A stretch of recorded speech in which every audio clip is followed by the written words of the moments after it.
Hello, my name is Ariane and this is my hairline surgery journey.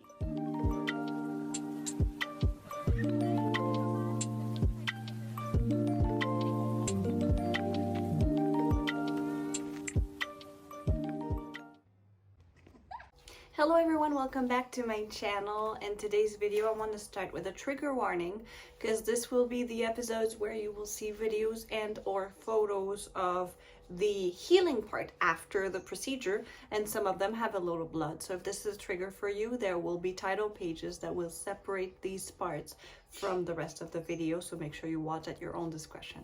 Thank you.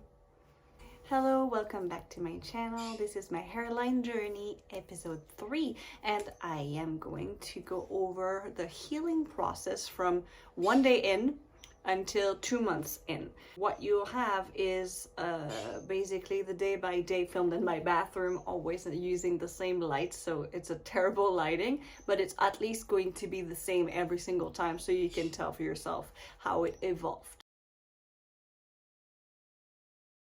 In these images you can see that this is right after the surgery. I am still at the clinic. This happens right after they gave me shampoo on the lower back of my head, not on anything that was transplanted, because these need to not be touched for a few days. You can see where every single hair was transplanted. It is a little reddish. Still the day of the surgery, my partner drove me back home.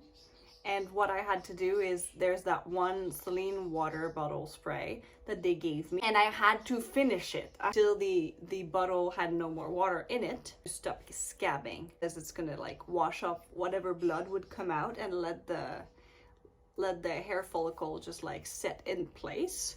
And I can't touch that area, so you need to spray and then use a little napkin or something to just tap around what like falls off that area. If I spray on my hairline, what happens is I use, let's say, tissue, and I will just dab all around the area, not where the hair was transplanted, but where the saline water will fall off.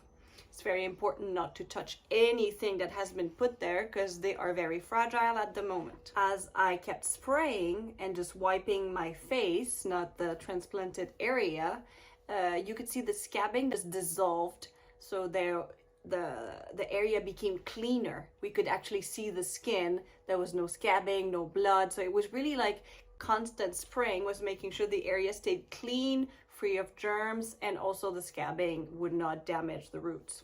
Right after the surgery, they gave me prescription medicine to make sure that there wouldn't be infection, that there wouldn't be viral dangers, and then they also gave me nutrients that I would take for the first month.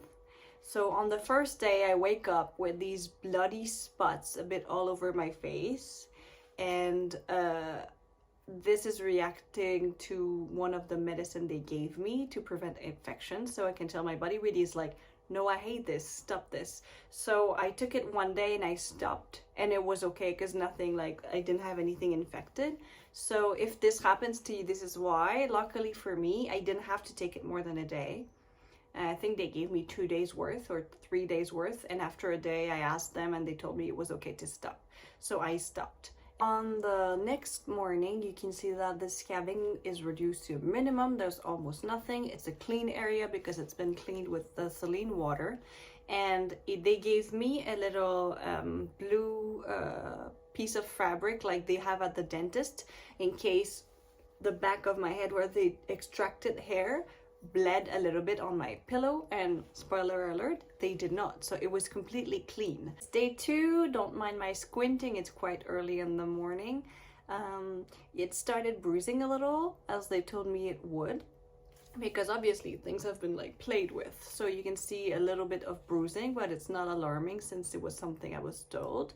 And then I have another bottle of saline spray that I need to apply every hour, and then dab around the area, not where the transplanted hair is, but on the skin around as soon as the water like falls out.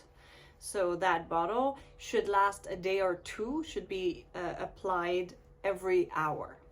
What's happening here is my skin is not painful at all. However, it feels a bit itchy, because, you know, like it's trying to heal and all at the same spot. There's a lot of these places, so if you want something to compare it with, it feels a bit like if you fall and scratch your knee, not the pain of the knee scratch, but like when it starts to heal, you see how it's kind of prickly? It tickles a little bit because it's something's going on there. This is the feeling I got. It was, you could tell that something was happening in there and was a bit ticklish. So that was the feeling. Now we are a week in, and you can see that all the newly transplanted hair look a bit like a kiwi or like a freshly shaved hair growth. The bruising has gotten down slowly. It's a bit more yellowish around the area, and there is almost no scabbing except that one area.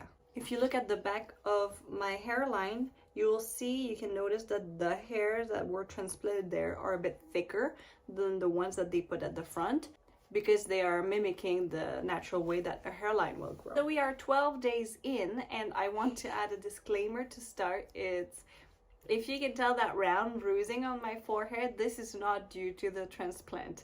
This is because I stupidly bumped my head in the cupboard door. So do not blame the surgery for this. And it's kind of obnoxious because the bruising had started to go completely down, but now this bruise needs to go away.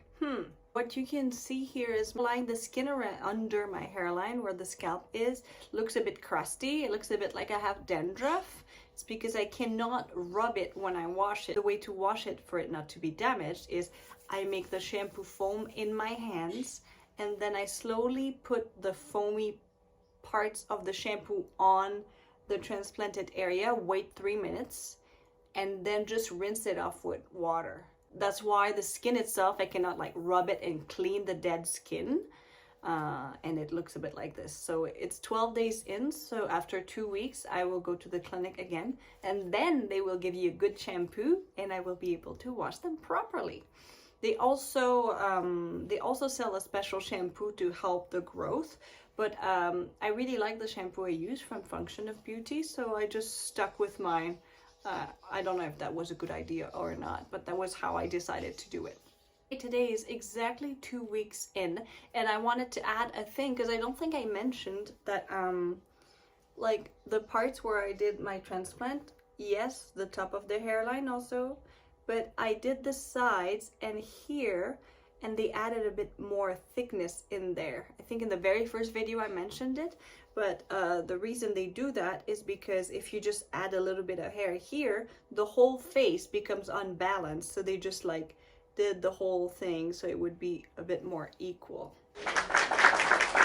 You know, it's been over a month, and you can tell that a lot of the hair that was transplanted actually fell off.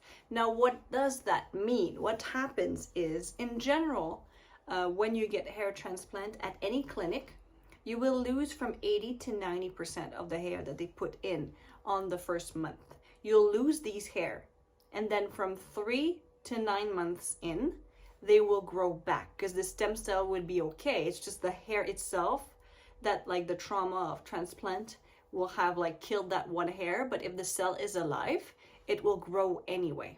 So what was different with the clinic I chose is instead of like using like a shock of a taking the hair off, putting the hair in, when they put the hair in, they use a scalpel and put them one by one. So there is apparently less trauma. So instead of losing from 80 to 90% of the hair when it falls off at first, they say they lose 50%. See, the hair looks quite long. It has grown well, but from what I can tell, they were right. More or less 50% of the hair that was transplanted looks like it actually fell off. Now it's all exciting. My hair is growing long. It's like baby hair all over the place. But if you look carefully, the skin looks a bit bumpy. It looks like teenager, like bumpy skin.